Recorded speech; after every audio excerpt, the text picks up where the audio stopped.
Olá, boa tarde. Na verdade, sabemos mais ou menos o que os nossos filhos ou os nossos netos aprendem na escola. Os programas são conhecidos e podem, inclusive, ser consultados, mas o que comem eles nas escolas? Mais importante, qual a qualidade do que comem nas cantinas e nos bares? Quem decide o que vão comer? O que decidem? Porquê é que decidem assim? É tudo que nós queremos perceber. E se pode e deve melhorar. É o que queremos também discutir hoje aqui no programa. Se torce o pepino, diz o povo, e a boa alimentação é para o Facebook ou 94615 ao longo do programa. Ver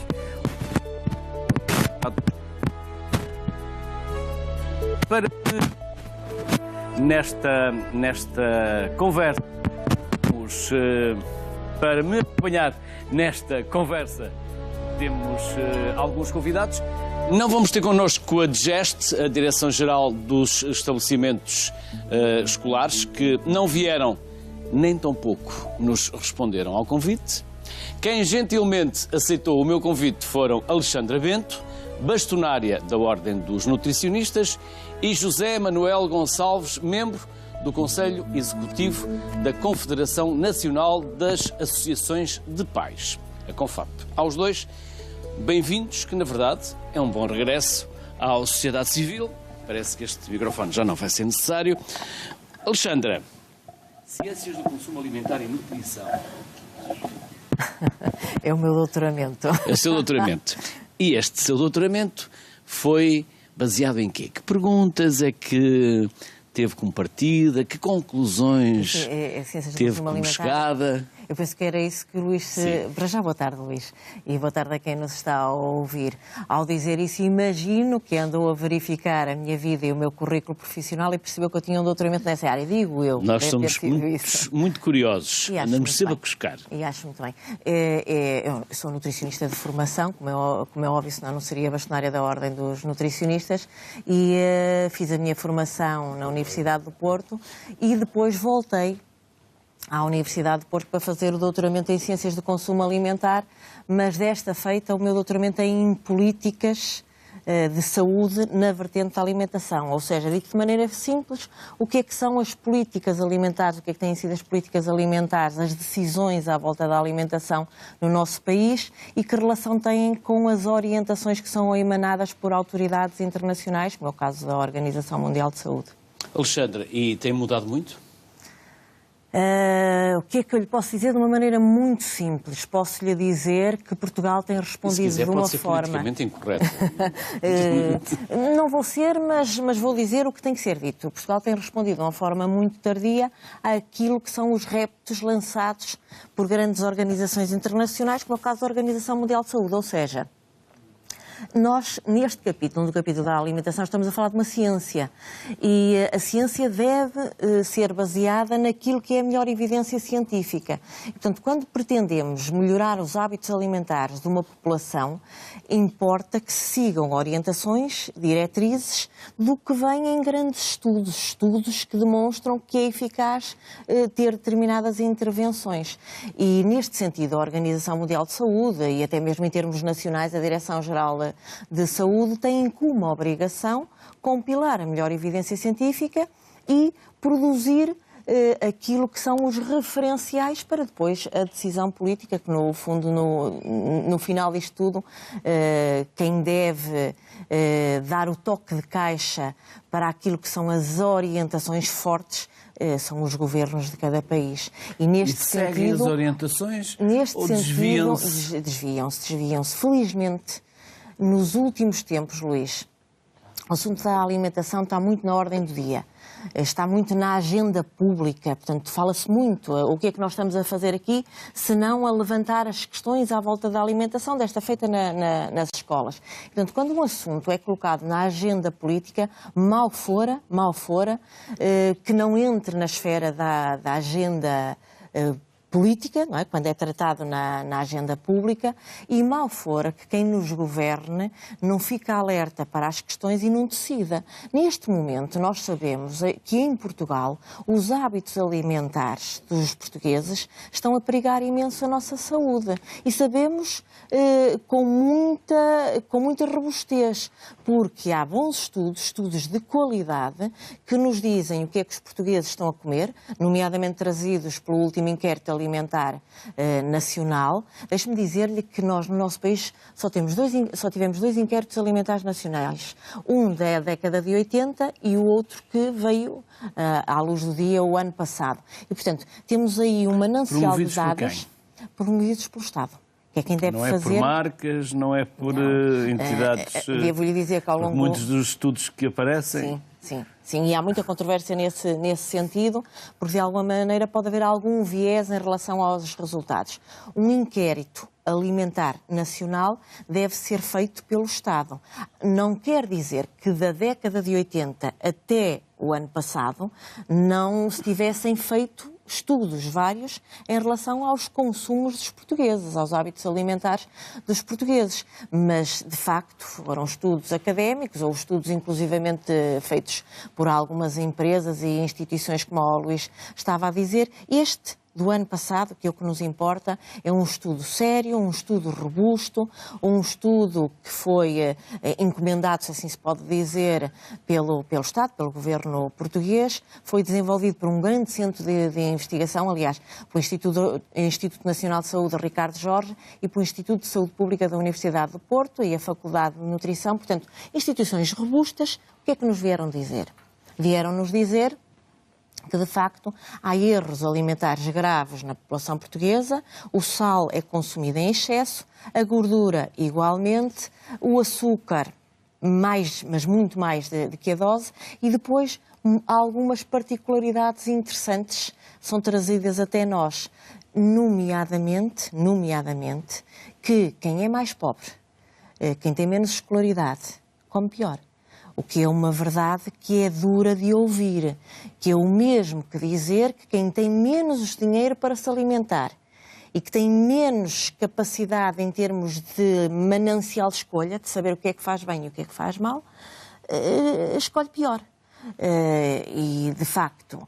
Escolhe pior porque escolhe mais barato ou porque escolhe com desconhecimento de causa e alguma ignorância? As duas coisas, Luís. As duas coisas. Porque, de facto, comer barato e soluções baratas, como um refrigerante e um bolo, todos nós sabemos que dá uma satisfação imediata. Eu beber um refrigerante e comer um bolo, fico satisfeita imediatamente. Do ponto de vista nutricional, bem, sabemos que é uma catástrofe se repetido. Porque se for feito ocasionalmente, não se passa nada, não há problema absolutamente nenhum. Agora, o problema é a repetição destes hábitos. E quando estes hábitos maus são repetidos, por quem não sabe, por quem não tem dinheiro, por quem não tem ao seu dispor uma alternativa fácil, como é o caso das escolas, que é o que nos traz aqui hoje. Se eu no meu espaço escola, eu sou criança ou sou jovem, e no meu espaço escola a oferta alimentar não é apelativa, não gosto do que ali está, não me interessa, o espaço é desinteressante, se o que é mais saudável até é mais caro. E se nem tem alternativas saudáveis e interessantes, eu não vou lá. E quando tenho autorização para sair da esfera da escola, até vou aos recintos à volta e acabo por escolher aquilo que me apetece. E, portanto, neste sentido, a escola tem uma enorme responsabilidade em termos da educação dos nossos filhos, dos nossos alunos, e essa responsabilidade é na educação no seu todo, porque a educação alimentar faz parte da educação. E eu só posso trabalhar as questões das competências alimentares dos nossos alunos se eu conseguir o exemplo, portanto, com um espaço alimentar que a gente diz, este palavrão que é assim difícil quase dizer, salutogénico, que é o mesmo que dizer promover saúde com um olhar agradável. E, por outro lado, eu tenho que nos meus currículos escolares, com facilidade, com muita facilidade, depreender aquilo que devem ser as escolhas alimentares para aumentar a minha literacia, com um envolvimento enorme entre os pais, e por isso é que julgo que temos aqui o responsável da Associação de Pais, que devem estar imensamente envolvidos, porque a lógica e a conversa e a mensagem tem que ser a mesma. Eu não posso ter uma linguagem dissonante. O professor na escola dizer uma coisa, o ambiente alimentar, o bar da escola e o refeitório da escola dizer outra e, por sua vez, os pais em casa dizerem e fazerem outra coisa. Portanto, tem que ser uma linguagem que seja comum a todos estes atores. Caso contrário, não vai resultar. Até porque, em tenras idades, os miúdos podem mimetizar os comportamentos dos pais e dos professores, admitindo que os comportamentos dos pais e dos professores são assertivos, mas em determinadas alturas eles começam a ter os seus conceitos, que podem ser errados, mas começam a ter os seus conceitos e os seus comportamentos que não importa que sejam muito desviantes daquilo que deve ser a alimentação saudável. José Manuel Gonçalves, a última vez que nos encontramos, falávamos há pouco, foi num campo de futebol. É verdade. Recuperou bem da lesão? Graças a Deus. Também já vi que recuperou também muito bem. Mais ou menos. Estas lesões, quando se partem ossos, nunca vão totalmente ao sítio, não é? O seu foi mais articulações? Não, o meu foi uma ruptura de tendão de Aquiles, portanto, foi mais... Essa é mais duro, mais à jogada da bola. Essa é das mais piores. À jogada da bola. Quanto tempo é que demorou a... Demorei um ano. Eu também andei um ano com ferros e com parafusos. E voltou a jogar futebol? Não posso. Segundo o que me diz o médico, não posso. Não posso. Que o doutor, já agora faço publicidade ao Dr. Gustavo Martins, que é claramente um dos melhores ortopedistas neste momento na atualidade. E pronto, e felizmente que ele me pôs pelo menos a andar. Poderia ter outros reflexos. Mas para já, queria agradecer o convite, depois perceber que estamos aqui com alguém altamente literado sobre esta matéria, uma coisa assim, não é a primeira vez que estou com a doutora, mas pronto, mas sempre gosto de ouvir. Aliás, põe-se já aqui uma problemática e uma questão, por que não uma disciplina de nutricionismo na escola? Por que não? Porque não irem mais os nutricionistas à escola falar com as crianças que têm idades? Porque todos nós sabemos... Não a Digeste ter vindo aqui também. Pois eu não posso falar pela Digeste. Eu, por acaso, falei com o coordenador do delegado regional da Digeste antes de vir para cá, sabendo o que é que estava, porque os pais, desde o primeiro momento, nesta grande mediatização que houve das alimentações escolares, das refeitórios, devido àquelas imagens que apareceram todas aí num conjunto de meios de comunicação, desde a primeira hora, que fizeram junto do Sr. Ministro e do Secretário de Estado, aliás, da Sra. Secretária de Estado Adjunta, a Dra. Alexandra Leitão, fizemos ver e demonstrar que os pais seriam claramente aqui o melhor aliado para que as coisas acontecessem bem. E ela fez simpaticamente, e também por necessidade, sair um despacho que viabiliza a fiscalização nos refeitórios escolares dos pais, portanto, integrados nas próprias associações de pais de cada escola, o que isto é um passo gigante para o que existia anteriormente, portanto, e faz com que os pais estejam desde a primeira hora, e estarão sempre desde a primeira hora, porque os pais querem uma coisa única, querem a felicidade dos seus filhos e querem que eles se estejam naquele espaço de confiança que a escola dá aos pais, que estejam lá e que tenham o melhor para eles. Portanto, voltando aqui à questão do nutricionismo, e nós temos um excelente exemplo, especialmente no exemplo da reciclagem, que foi através das crianças que os adultos começaram a fazer a sua reciclagem, e hoje é um dado adquirido. É um dado adquirido. Por que não, ser na nutrição, na parte da alimentação, serem eles a educarem os pais, porque claramente que os pais também precisam de educados. Eu, por acaso, há bocadinho estava aqui a ouvir o estudo, algumas conclusões do estudo que foi feito, não discordando claramente, portanto, quem sou eu para discordar, por amor de humildemente, quem sou eu para discordar, mas aquilo que constato no nosso dia-a-dia é que há aqui um conjunto de marcas que têm um poder de publicidade fortíssimo nos órgãos de comunicação e não só, que desloco-me também perto dessas marcas e vejo que há atos sociais e não de gente desfavorecida, de gente mais ou menos chamada remediada, podemos chamar assim, que deslocam-se como se fosse um projeto de família a essas grandes cadeias de marcas e de alimentação não saudável e que estão lá, pelo menos, nos fins de semana. Portanto, ou seja, o estudo aponta nesse sentido, claramente que o sim, mas também há aqui um conjunto de pessoas altamente literadas que também fazem desse espaço com os filhos, com as famílias, porque hoje esses espaços já são espaços de família, coisa que até aqui não era, eram espaços de juventude e hoje são espaços de família. Aliás, esses estamos a falar no global. Portanto, os centros comerciais claramente têm algum espaço de alimentação saudável, mas tem a maior parte de espaços de alimentações não saudáveis. Mas quem quiser comer comida saudável tem onde, também os tem. onde comer. Não é? Também os tem, portanto, existe espaço para os dois. Agora, voltando aqui ao nosso tema da alimentação, eu faço também faço parte do grupo de trabalho com a DGE da alimentação escolar e posso ter a mesma coisa que lá disse. Portanto, quando nós temos à volta da escola um conjunto de ofertas ao preço exatamente que a escola faz para os adultos, não estou a falar para os jovens, faz para os adultos. Portanto, outro tipo de alimentação faz com que seja apetecível para os jovens, por várias razões. Porque, primeiro de tudo, os pratos, portanto, as chamadas doses que põem à frente, não são apetecíveis em termos de imagem, começa logo por aí. Porque a imagem, muitas vezes... Os olhos também comem. Os miúdos também comem, as crianças comem. Mas a segunda tem a ver com...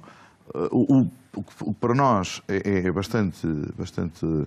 Acho que pensamos que será uma solução, é de uma vez por todas haver uma autonomia completa das escolas. José, mas sem eu querer desviar, e até porque já tocaram nesse assunto, aos dois, como é que se proíbe determinados alimentos nos bares dos hospitais e depois nas escolas fazemos de conta que não vemos?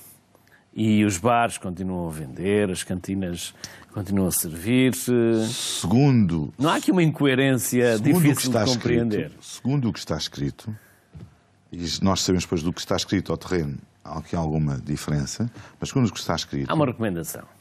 Está escrito, uma coisa é uma recomendação. Não deverão existir bebidas de doce, nas chamadas máquinas de vending. O bar da escola. Vamos sempre, nós não podemos... Nós, os adultos, temos que também nos abaixo quando éramos jovens, quando tínhamos a idade deles. E claramente que eu lembro perfeitamente que eu... Também depois íamos abaixo, mas depois também corríamos, falávamos aí está. Os velhos, jogávamos futebol, chegávamos a casa com as calças rotas, mas queimávamos. Não, o Luís tocou na... O grande problema agora é que a alimentação não é diferente do que aconteceu no nosso tempo. Mas há um sedentarismo. Mas não é diferente em termos calóricos. Não deveria ser tão diferente assim. Agora, acho que é muito diferente. Os hábitos alimentares das crianças e dos jovens nos dias de hoje são muito diferentes. Mas há mais calorias disponíveis? Sim. O valor energético que está disponível para a população nos dias de hoje é muito superior ao que era na nossa geração. Portanto, tem vindo a aumentar aquilo que é a disponibilidade energética, que é o mesmo dizer a não quantidade por cada de alimentos. produto, mas pela quantidade de produtos. Sim. Portanto, dito assim de uma maneira simples, não é? Temos mais alimento por pessoa hoje em dia do que tínhamos há 10, 20 ou 30 anos. Portanto, o valor energético diário da ração para as pessoas, para cada uma das pessoas, per capita, tem vindo a aumentar. Essa é uma realidade que é incontornável. Mas reportando-nos concretamente ao espaço-escola, nós temos que imaginar o que é que o espaço-escola nos dá. Como é que é possível comer na escola?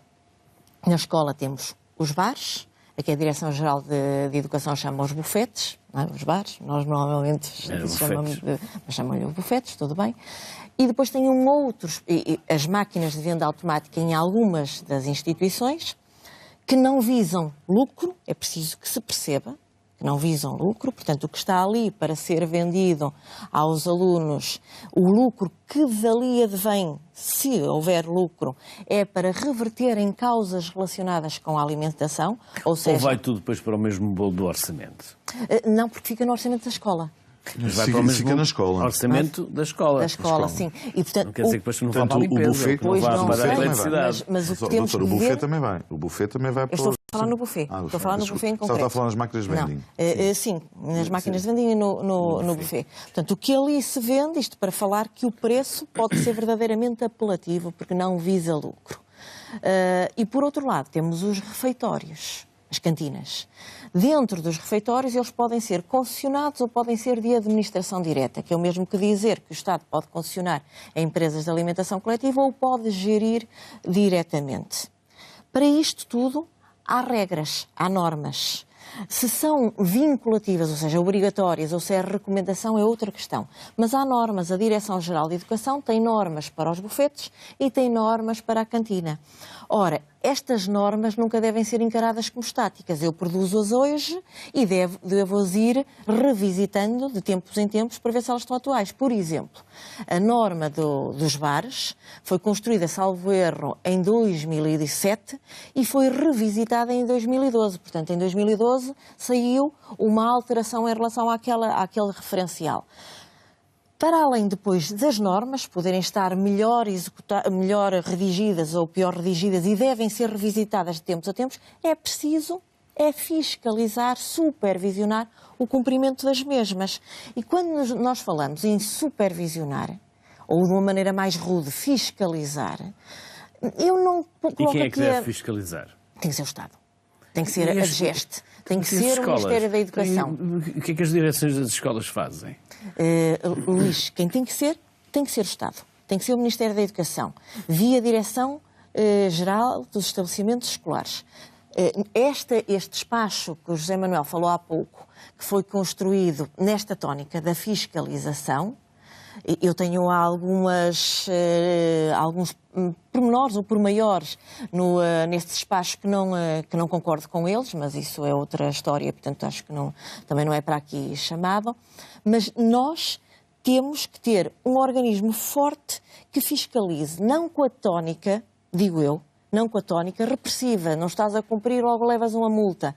Até porque o que eu tenho verificado das muitas escolas que visito é que muitas das vezes não é cumprido, e agora estou a falar nos bares, não é cumprido aquilo que é os referenciais para a oferta alimentar, que diz quais são os alimentos a promover, os alimentos a limitar e os alimentos a não disponibilizar, dizendo que os a promover em relação àqueles que se deve limitar deve ser numa lógica de 3 para 1, e isto devo-lhe dizer que não é cumprido. Há vários estudos que nos dizem que não é cumprido, mas estava-lhe a dizer que muitas das escolas não cumprem o que está nestes normativos porque não sabem interpretar o que lá está, porque têm outros problemas que consideram de dimensão maior, porque, de facto, para interpretar o que lá está é preciso perceber, e eu aqui reporto-me, a que é difícil depositarmos no diretor da escola toda esta responsabilidade. O diretor da escola ser o responsável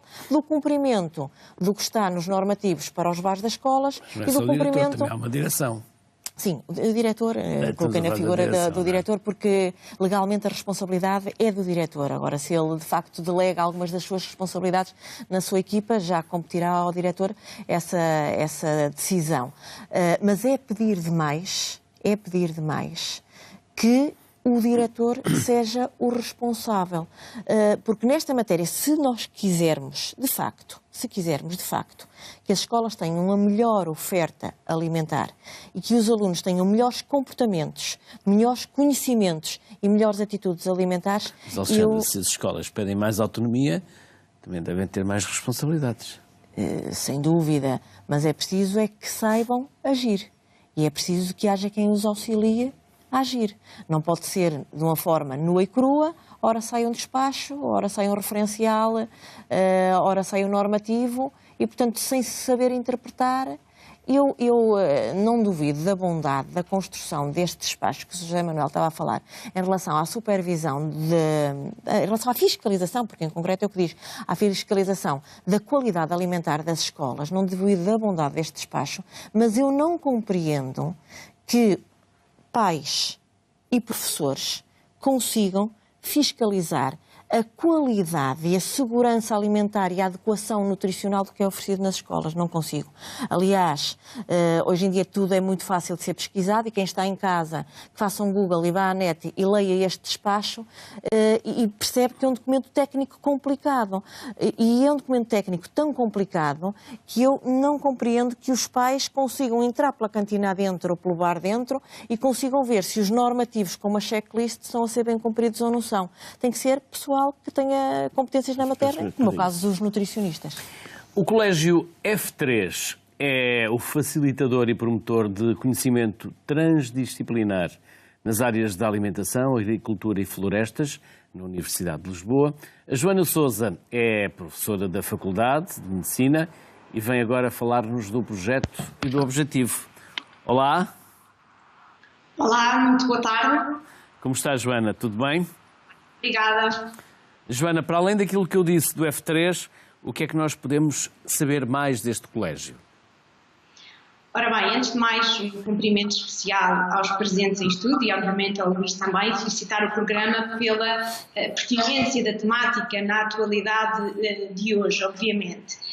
Em relação àquilo que é o papel do Colégio F3. O Colégio F3 é uma estrutura da Universidade de Lisboa, representado pelas suas 18 unidades orgânicas, ou seja, com uma vertente muito transdisciplinar e que tem um papel muito focado naquilo que é a alimentação, naquilo que é a agricultura e naquilo que é a floresta em termos de estratégia integrada da ligação entre estas três vertentes.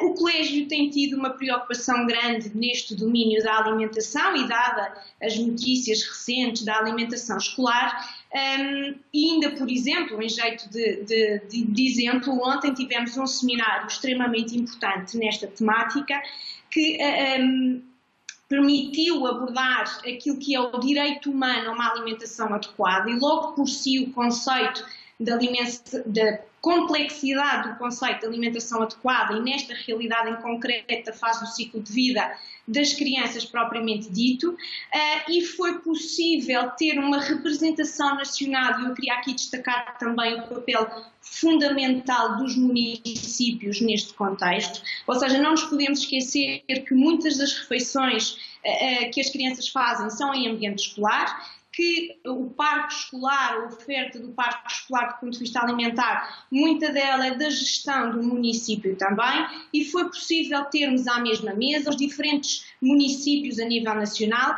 a discutirem e a partilharem aquilo que é a sua preocupação deste conceito do direito humano a uma alimentação adequada e, em concreto, em relação às compras públicas em cadeias curtas alimentares.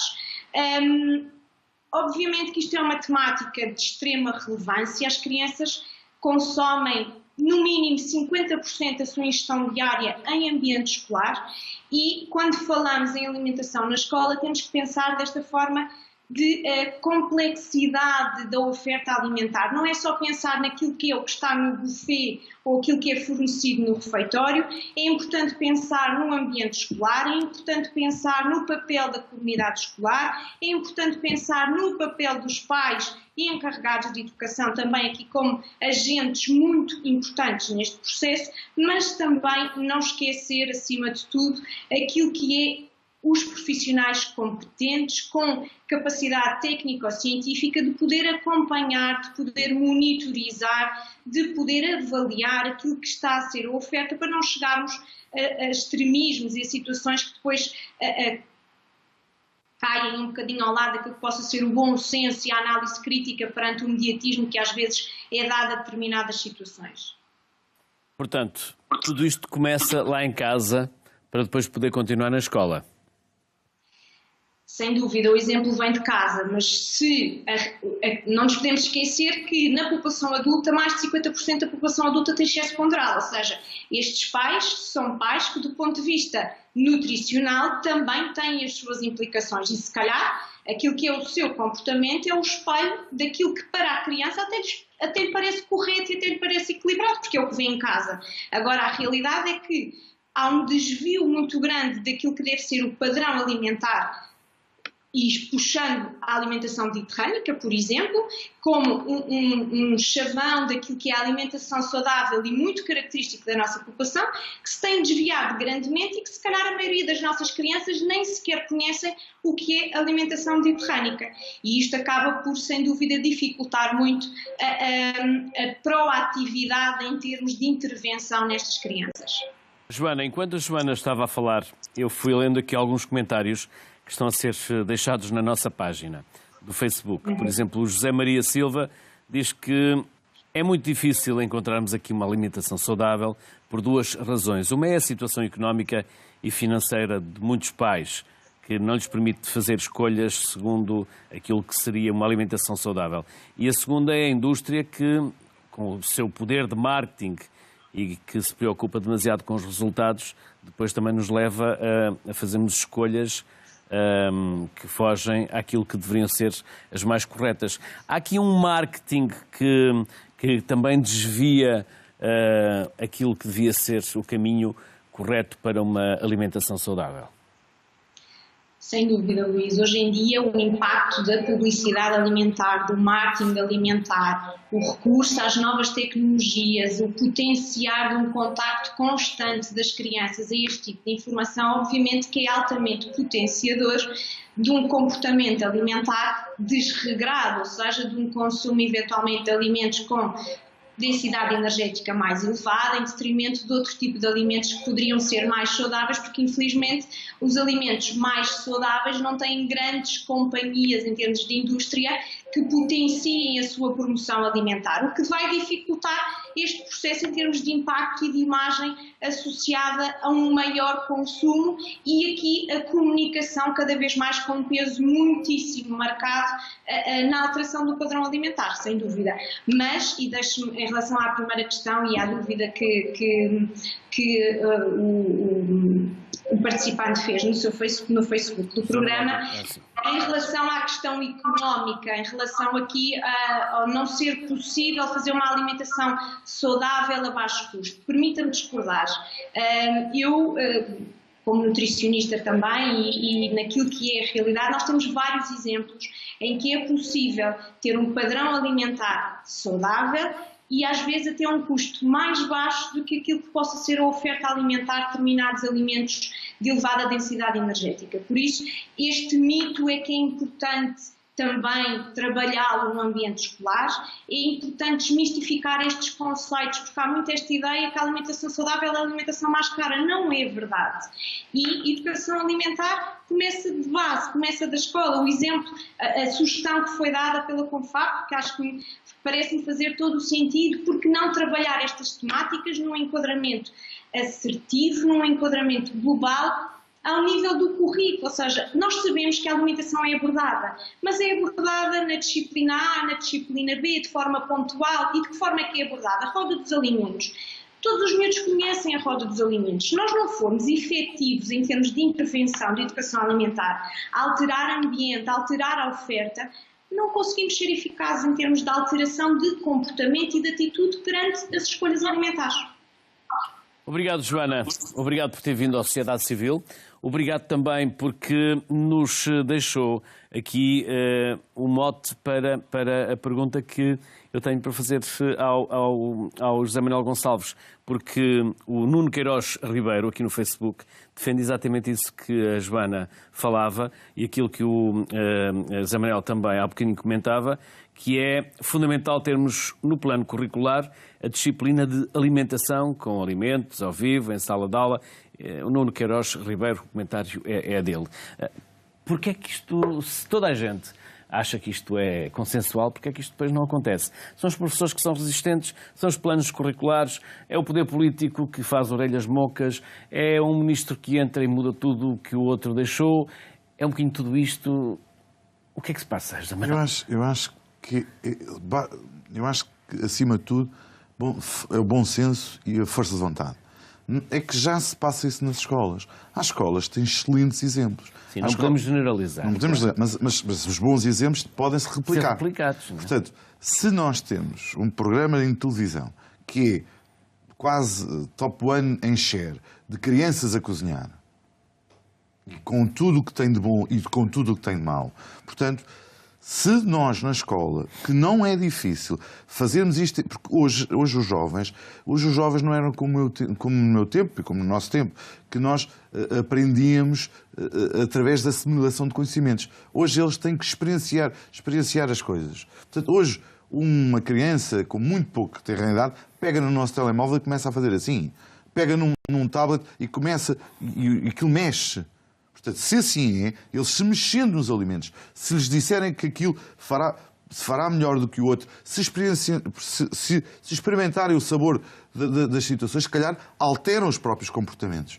Porque eu lembro perfeitamente, pronto, a minha infância, tive algum tempo que tive que ir para as chamadas hortas, o meu pai tinha umas hortas, e eu lembro perfeitamente o que me sabia bem, retirar a cenoura, limpar a cenoura e comer a cenoura. Lavá-la no tanque. Lavá-la no poço, aquilo era num poço, e comer a cenoura. De onde é o Zé Manuel? Eu sou de Lisboa, mas meus pais são de Sabugal. Portanto, e ia para lá com o meu avô, a comer às 7 da manhã, a comer a merenda às 11 da manhã. Eu tinha uma pequenina horta, que era eu que tratava dela, com cebola, com cenouras, com pencas, com nabos, tomates, portanto, tudo isso. Portanto, e isso, mas as crianças vão querer.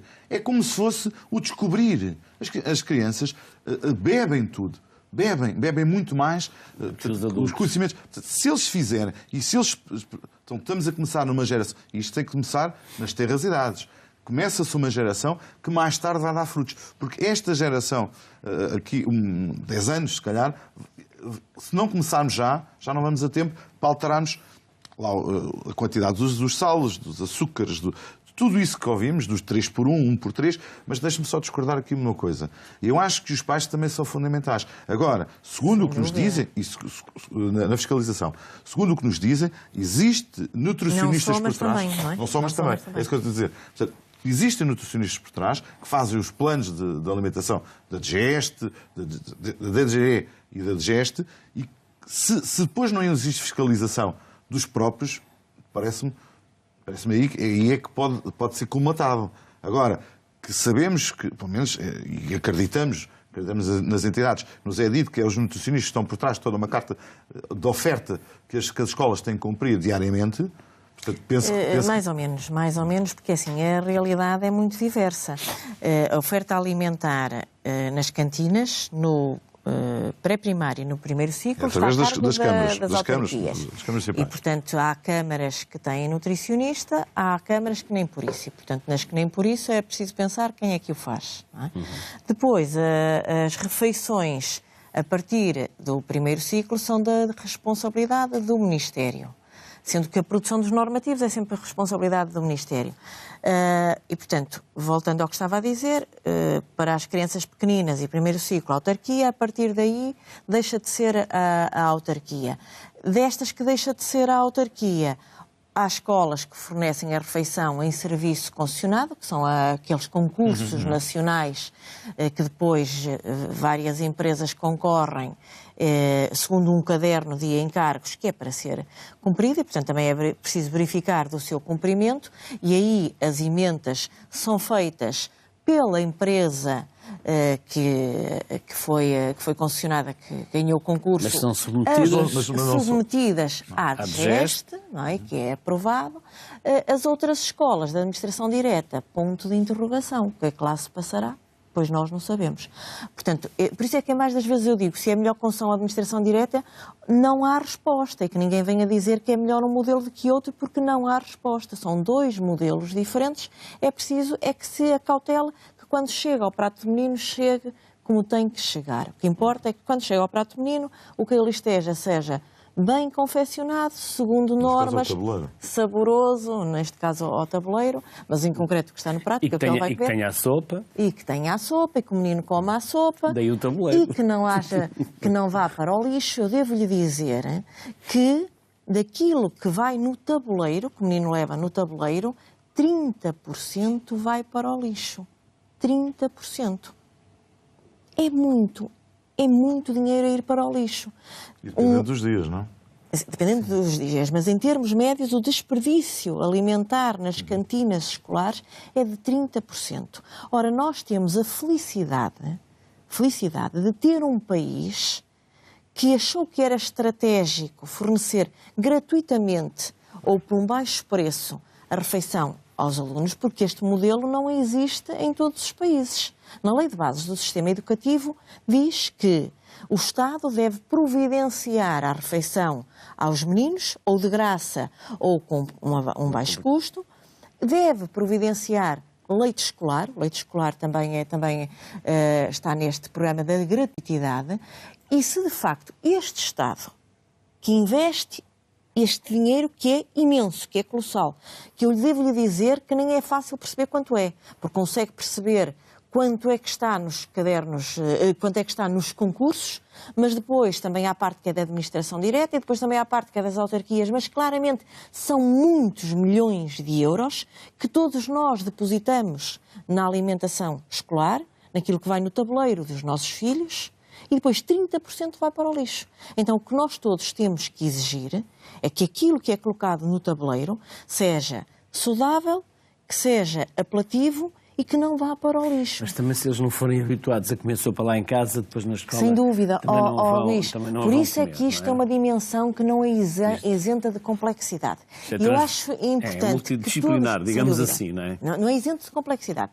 Todos nós temos a nossa opinião sobre o assunto. E devemos ter a nossa opinião sobre o assunto, até porque todos nós temos vivências diferentes, ou porque temos responsabilidades, não é? Na matéria, ou porque em última instância, ou porque somos pais, ou porque em última instância somos cidadãos. E, portanto, todos nós temos a nossa opinião. Mas o Estado não pode ter só opinião. Tem que ter factos concretos, decidir e depois de decidir, supervisionar. Temos o Nuno Queiroz Ribeiro, que há pouco já referenciei aqui com um comentário no Facebook. Ele é chefe e autor, acima de tudo é especialista em alimentação saudável e é um grande ativista da melhoria das condições alimentares nas escolas. Há pouco esteve connosco através do Facebook, agora está connosco através do Skype. Olá, Nuno. Olá, boa tarde. Tudo bem? Nuno, esta pode ser a primeira vez que os nossos filhos têm menos esperança de vida do que propriamente nós, os pais. Infelizmente é o que dizem os estudos. Pela primeira vez na história nós temos que os nossos filhos têm menos esperança de vida que os pais. Portanto, temos neste momento em Portugal, e a senhora Bastonário poderá confirmar, temos uma em cada 3 crianças em Portugal tem excesso de peso ou obesidade. E, portanto, por isso é que eu já disse, já escrevi em artigos e reforço que nós, de facto, corremos contra o tempo. E temos, de facto, que agir. E agir começa, obviamente, em casa. O exemplo tem que ser feito em casa. Os pais devem ter refeições ao mesmo tempo que os filhos, devem comer todos a mesma coisa, não é? E comer todos a mesma coisa, não é? Fazer pratos diferentes. Isso, obviamente, se nós não damos o exemplo, e eu falo por mim, eu dou o exemplo em casa, portanto, eu como sopa, eu como vegetais, a minha dieta é maioritariamente vegetariana e vegana, mas sem nenhum tipo de fundamentalismo. Eu também como carne, também como peixe, mas eu vivo mais em equilíbrio e, portanto, eu acredito que uma sociedade que vive em equilíbrio, obviamente que pode ter direito aos dias de festa.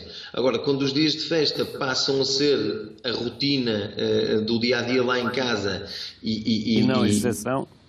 E não a exceção, obviamente, quer dizer, nós invertemos os valores, invertemos os papéis, e eu acho que não deve ser assim, eu acho que deve ser exatamente o oposto.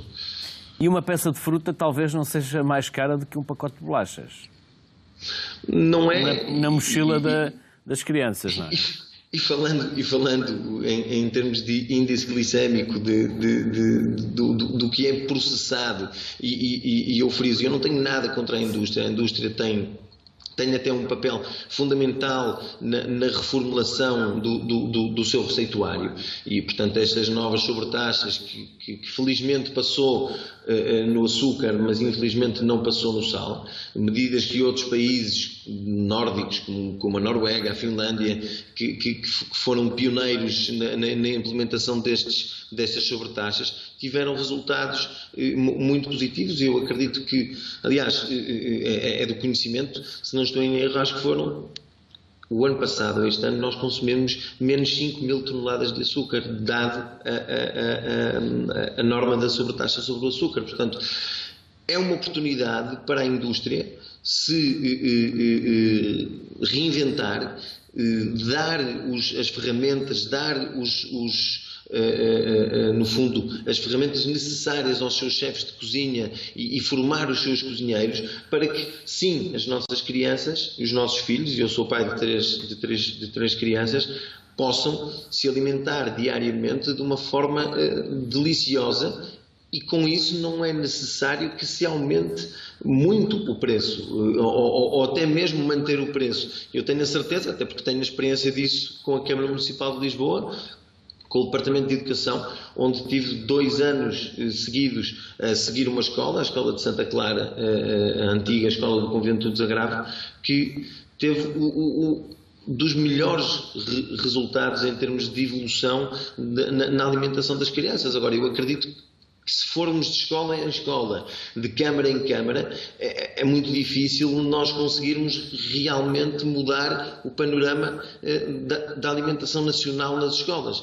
Deve haver um chapéu que defenda a alimentação saudável, mas que parta do Ministério da Educação, obviamente com o apoio do Ministério da Saúde. Portanto, isto é um trabalho conjunto interministerial. Aliás, ele já começou com o plano estratégico interministerial que foi criado exatamente para sensibilizar os portugueses, mas eu acredito que devem haver medidas mais concretas e mais objetivas, tal como ao despacho que aconteceu agora com os hospitais, onde vem bem específico quais são os produtos permitidos estarem dentro dos bares dos hospitais. Da mesma maneira deve acontecer nas escolas. É isso que eu acredito.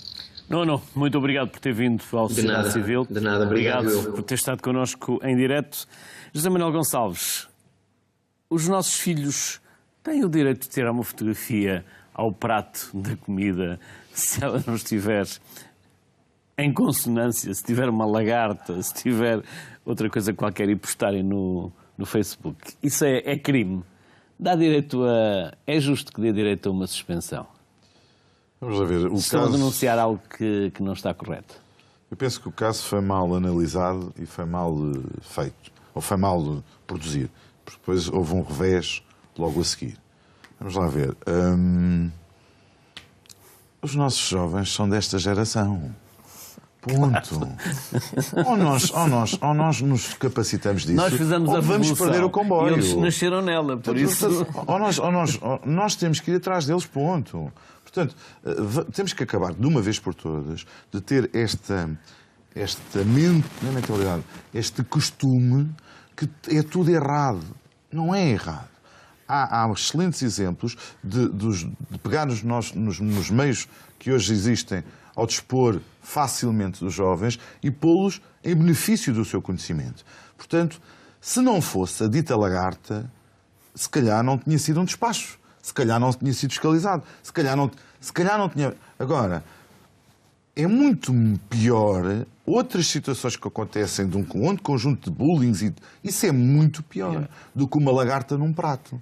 Agora, eu penso... Também pode acontecer. Também pode acontecer. Aliás, houve aí nas redes sociais um conjunto de outros animais numa cadeia fortíssima de comida e o que eu saiba as pessoas não deixaram de lá ir. Portanto, continuaram a ir lá. Portanto, há que pegar naquilo que aqueles jovens que viram, constataram o facto, pegar naquilo e fazer então com que todos se sentem à mesa e que haja um despacho mais alargado ou não. Eu não sou político em termos de Ministério da Educação, eu faço política parental, que é o que estou aqui a fazer, mas não política ministerial. Portanto, e há que se perceber se há mais entidades que têm que entrar para esta fiscalização, sim. Agora há uma coisa que nós temos que perceber, e essa sim. Nós temos que monitorizar ao longo dos anos e perceber a quantidade de jovens que vão cada vez mais à cantina ou que vão cada vez menos às cantinas. E assim, esse é um outro problema. Dá uma outra discussão, dá um outro programa. Alexandra, se fosse convidada para ser secretária de Estado, ou ministra... Coisa que o valha. Cruzes canhotos. Que assim como primeira ou segunda opção. Na alimentação escolar? Encarar como um desidrato nacional, como uma questão estruturante para o nosso país. E na alimentação na escola há muito que pode ser feito de uma maneira relativamente simples. Eu devo-lhe dizer que a esse respeito, eu reuni a respeito da alimentação escolar, reuni esta semana com a senhora Secretária de Estado Adjunta da Educação, a doutora Alexandra Leitão, e em concreto deixei-lhe aquilo que é a visão da Ordem dos Nutricionistas em relação à alimentação escolar e deixei-lhe uma proposta concreta daquilo que é o nosso entendimento que deveria ser a alimentação escolar. Num documento muito simples e muito compreensivo, fazendo um diagnóstico da situação com os dados que existem, porque a comunidade académica vai estudando aquilo que se passa em relação à oferta alimentar, revisitando aquilo que são os normativos que existem no momento, revisitando aquilo que são as boas práticas internacionais em termos de alimentação e depois olhando para aquilo que é o nosso país, uma proposta concreta. Proposta é essa que se divide em 2 eixos. Um eixo de intervenção focado nos alunos, em que neste eixo o que é que nós queremos? Queremos capacitar os alunos para escolhas alimentares saudáveis. Que o saudável seja fun, que o saudável seja interessante, que eu seja impelido a escolher aquilo que é uma oferta saudável com mais facilidade do que a minha vontade de ir para uma oferta não saudável. E, portanto, há estratégias neste sentido, envolvendo toda a comunidade, desde logo os pais, os professores e os auxiliares de ação educativa. E depois, a outra grande eixo, a outra grande vertente, é nada mais, nada menos do que o ambiente escolar. O ambiente da oferta alimentar escolar. Estamos a dizer, intervir naquilo que é a venda de alimentos nas máquinas de venda automática, nos bufetes e na cantina, com regras segundo as melhores práticas internacionais e depois uma metodologia para a supervisão do cumprimento destas regras. Ora, este documento está na posse da senhora Secretária de Estado da Educação. Aquilo que eu fazia, aquilo que eu faria se tivesse capacidade de o operacionalizar. Portanto, eu espero que a senhora Secretária de Estado da Educação tenha a capacidade de o pôr em ação. Porque uma coisa lhe digo, Luís, o que está naquele documento, e não vou especificar muito o que está no documento, para além de ser fastidioso para quem nos está a ouvir, também acho que se está em posse neste momento de quem tem responsabilidade para poder decidir, acho que não deverei dizer mais do que isto, mas uma coisa lhe digo, tenho a certeza absoluta que o responsável político tiver a capacidade de pegar num documento como este e pô-lo em ação, os ganhos que nós vamos ter em saúde vão ser imensos. Como dizia o Nuno, e muito bem, e como o Luís salientou, nós podemos correr o risco de os nossos filhos viverem menos do que nós. Nós temos vindo a aumentar a esperança média de vida, que é o mesmo que dizer podermos viver mais anos do que viveram os nossos pais e os nossos avós, à custa de um pesado investimento, pesado porque é muito dinheiro, um pesado investimento em saúde, mas na perspectiva do tratamento, mas é preciso trabalhar a prevenção. E isto que nós estamos aqui a fazer é trabalhar a prevenção. Se o fizermos, se formos capazes de o fazer, os nossos filhos certamente poderão viver o mesmo que nós, ou mais do que nós, de uma forma saudável. Porque eu e o Luís e o José Manuel vamos viver mais do que viveram os nossos pais, mas vamos ter um final de vida penoso. Não sei, penoso. os pais têm 80 anos. Mas tem a ver com a dignidade depois da fase final da nossa vida. Nós quando falamos em termos globais, Graças em termos globais, e de facto a esperança média de vida no nosso país aumentou, em 3 gerações, aumentou cerca de... E precisamos que os nossos filhos sejam saudáveis até muito tarde, porque eles têm que pagar a nossa reforma. Sem dúvida. Senão não vamos ter saudáveis reforma. E felizes, não é? E não é viverem mais carregadinhos de doenças como porventura nós os dois vamos viver. Para além da teoria, temos de passar à ação. Marco Fernandes, adjunto do diretor e responsável pelo setor de alunos e pela ação social escolar, Artur Oliveira, diretor do agrupamento de escolas de Fornos de Algodes, fazem parte da direção de um desses bons exemplos. Olá, boa tarde. Boa tarde. Como se gera uma cantina? Temos 5 minutos, vamos em 4 minutos. Como se gera uma cantina? Aos dois. Em primeiro lugar, boa tarde aos participantes no programa.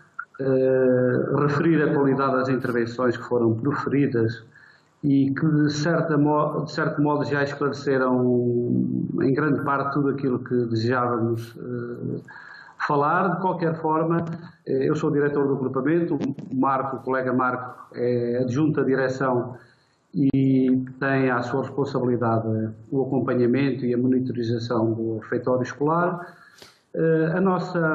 Então é ele que verifica a qualidade dos alimentos? Ele e uma assistente técnica. Além disso, temos também uma equipa de monitorização composta por elementos da comunidade escolar, professores, alunos, e também convidamos a Associação de Pais encarregados de educação, que de uma forma aleatória e por vezes surpresa aparece na escola e acompanha a qualidade das refeições que são servidas.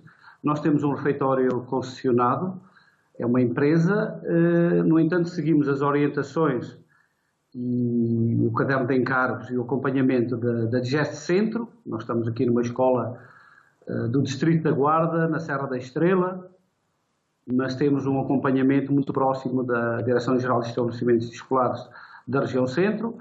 O que é inovador na vossa escola, na vossa cantina? O que é inovador na vossa cantina? Pronto, de certa forma, nós, na questão da emenda vegetariana, a legislação agora obriga à implementação dessa emenda vegetariana, contudo, nós já tínhamos em prática, há vários anos, essa disponibilização de emenda para alunos que façam essa opção de vegetariano, prato vegetariano. Tem fritos e doces na vossa cantina? Não temos. E eles não reclamam? Disponibilizamos a emenda para 2 semanas na plataforma. Durante 2 semanas, os pais, encarregados de educação e alunos, têm acesso ao prato que vai ser servido de peixe ou de carne ou vegetariano. E seguimos as orientações, conforme está estipulado. Temos uma gestão muito próxima, uma assistente técnica que faz uma monitorização diária da qualidade dos alimentos e recolhe amostras, que depois são guardadas no frio.